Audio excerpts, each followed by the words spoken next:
रामायण कैसे हुई, महाभारत कैसे हुई? रामायण होने का कारण क्या था? स्त्री का सम्मान नहीं हो पाया, इसलिए रामायण हो गई। स्त्री का सम्मान नहीं हो पाया तो महाभारत हो गई। और आज भी इस कलिकाल में अगर नारी को सही सम्मान न मिल पाए, नारी को सही स्थान न मिल पाए, नारी को सही इज्जत न मिल पाए, नारी का अगर सही आदर न हो पाए, तो ऐसा लगता है कि आने वाला समय भी महाभारत और रामायण का रहेगा।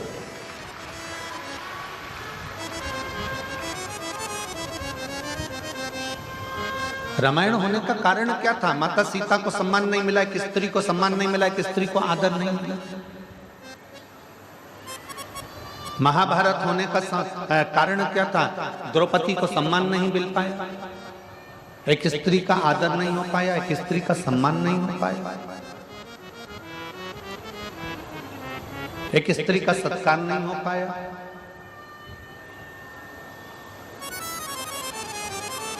उसमें भी ये तीन चीजें बिगड़ी थी। रावण की नीयत बिगड़ गई थी, कौरवों की नीति बिगड़ गई थी, और जितने सभासद थे उनकी नजर बिगड़ गई थी। आप क्या देख रहे हो? आप क्या विचार कर रहे हो, क्या सोच रखते हो, क्या दृष्टि रखते हो, ये आपके ऊपर निर्भर करता है। आज छोटी छोटी बेटियों के साथ में, छोटी छोटी कन्याओं के साथ में, छोटी छोटी लड़कियों के साथ में, छोटी छोटी बेटियों के साथ में गलत कृत्य हो रहा है। उसका कारण केवल गलत चीजें मोबाइल पर देखी जा रही है, गलत विचार रखे जा रहे हैं, गलत नियत रखी जा रही है, गलत नीति रखी जा रही है, और गलत नजर रखी जा रही है।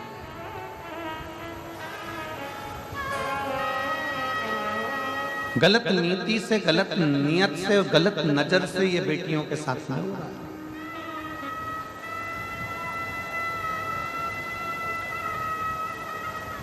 जो बेटियां अपने कंधे पर स्कूल का बैग भी सही से धारण कर कर नहीं जा सकती, वो इतनी इतनी सी बेटियों के साथ में गलत कृत्य हो रहा है। हमने पहले भी एक बार कथा में कहा था, उसके पीछे बहुत बवाल मचा था। हमारी बात का लोग विवाद बहुत जल्दी करते हैं। हमने पहले भी कहा था कि लंका का राजा रावण ने सीता को छुआ था। लंका के राजा रावण ने मां जानकी को छुआ और लंका लेकर गया। तो आज तक दशहरे पर, विजयदशमी पर पूरे भारत की भूमि पर रावण का पुतला जलाया जाता है।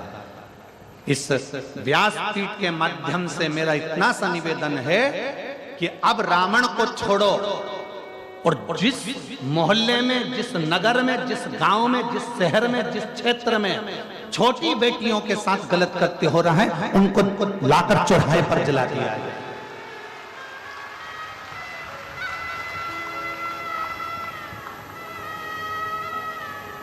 उनको ले जाकर उनके पुतले को नहीं, जो छोटी बेटियों की इज्जत करना भूल गए, जो नारी का सम्मान करना भूल गए, जो स्त्री का आदर करना भूल गए, केवल एक स्त्री के चक्कर में रामायण हुई, केवल एक स्त्री के चक्कर में महाभारत हुई, और आने वाला समय भी कोई साधारण नहीं है।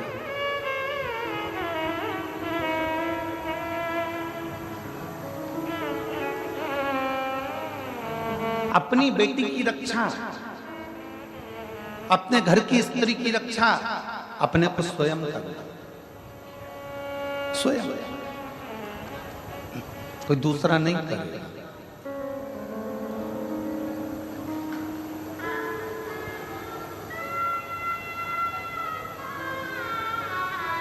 अपने घर की बेटी की रक्षा अपने को स्वयं करना पड़ेगा, कोई दूसरा नहीं करेगा।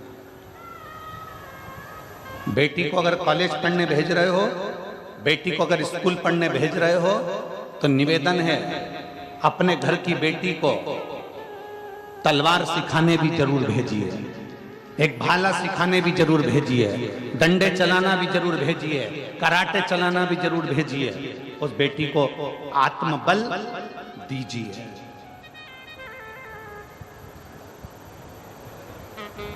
नियत, नीति और नजर, ये बर्बादी की ओर ले जा रहे हैं। कितना सुंदर परिवार है भगवान शंकर का। शिवजी की बेटी अशोक सुंदरी,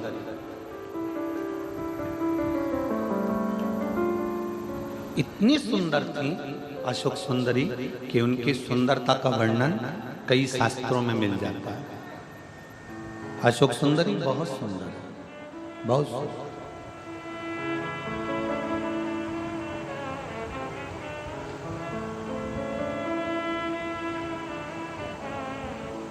एक असुर राक्षस ने अशोक सुंदरी को देख लिया, बड़ी सुंदर थी, देख ली और अशोक सुंदरी से कहा कि मैं तुमसे विवाह करना चाहता हूं। असुर कह रहा है, राक्षस कह रहा है, मैं तुमसे विवाह करना चाहता हूं।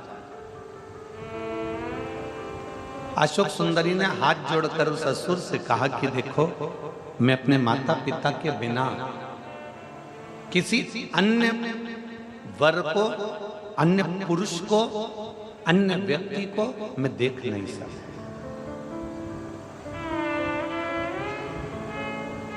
उस असुर ने कहा कि तुम इस वन में घूम रही हो, तुम अपना कार्य कर रही हो, वन में घूम रही हो, तुम इस कार्य में लगी हो, तुम उस कार्य में लगी हो। अशोक सुंदरी ने जो शब्द कहा, भारत की भूमि की एक एक बेटी से मुझे वो शब्द चाहिए। अशोक सुंदरी ने अपना शब्द कहा, सुन असुर, भारत में जन्म लेने वाली एक एक बेटी पढ़ेगी, भारत में जन्म लेने वाली एक एक बेटी आगे बढ़ेगी, भारत में जन्म लेने वाली एक एक बेटी नौकरी भी करेगी, पर भारत में जन्म लेने वाली बेटी आज संकल्प करती है कि शादी अपने माँ बाप की इच्छा से करेगी। किसी दूसरे धर्म में प्रवेश कर कर या दूसरे धर्म के लोभ में या दूसरे धर्म के दिखावे में मैं नहीं जा सकता।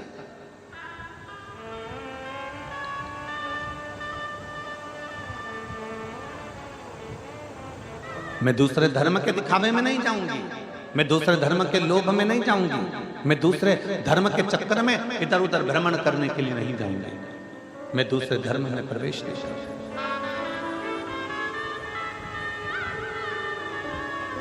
अशोक सुंदरी जैसी प्रबलता चाहिए, शंकर भगवान के बेटी जैसी प्रबलता चाहिए।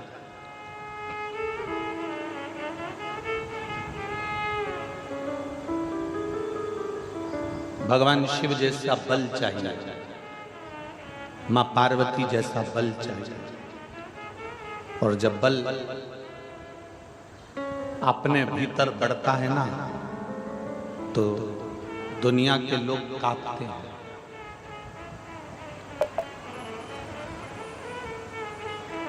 नियत सही रखिए, नीति सही रखिए और नजर सही रखिए। आप में से कई लोग ऐसे हैं, कई माताएं ऐसी हैं, कई मेरे जीजियां बेटी हैं, कई मेरे जीजा बेटे हैं, कई मेरी बेटियां बेटी हैं, कई मेरे बेटा बेटे हैं। मैं अपनी बेटियों को, अपने बेटाओं को, मेरी जीजियों को, मेरे जीजाओं को, मेरी माताओं को धन्यवाद देता हूं कि आप लाखों की संख्या में आए हो। पंडालों में जगह नहीं है, धूप में बैठे हुए हो, छाछा लगा लगा कर बैठे हो, पेड़ के नीचे बैठे हो, जहां तुमको जगह मिल जाए तुम वहां बैठे हो। आपसे केवल इतना सा निवेदन है कि यहां जितनी मेरी जीजियां बैठी हैं, जितने मेरे जीजा बैठे हैं, जितनी मेरी बेटियां बैठी हैं, जितने मेरे बेटा बैठे हैं, जैसे तुमने आज तक अपना नियम, अपनी नियत, अपनी नीति और अपनी नजर जैसे आज तक रखी है, शंकर के प्रति शिवालय में जाना, शंकर को जल चढ़ाना, बाकी के कोई फालतू प्रपंच में नहीं पड़ना। शिव जी के मंदिर जाना, झाड़ू लगाना, कोई फालतू प्रपंच में नहीं पड़ना। स्कूल जाना, अपनी विद्या अध्ययन करना, कोई फालतू प्रपंच में नहीं पड़ना। नौकरी पर जाना, अपना कार्य करना, कोई फालतू प्रपंच में नहीं पड़ना। ऐसा हमेशा के लिए बनाकर हमें अपना लक्ष्य चुनना, हमें अपना कार्य करना, हमें अपने लक्ष्य से दूर नहीं होना। हम अपने लक्ष्य से जिस दिन दूर हो जाएंगे उस दिन हमारे लक्ष्य तक नहीं पहुंच पाएंगे।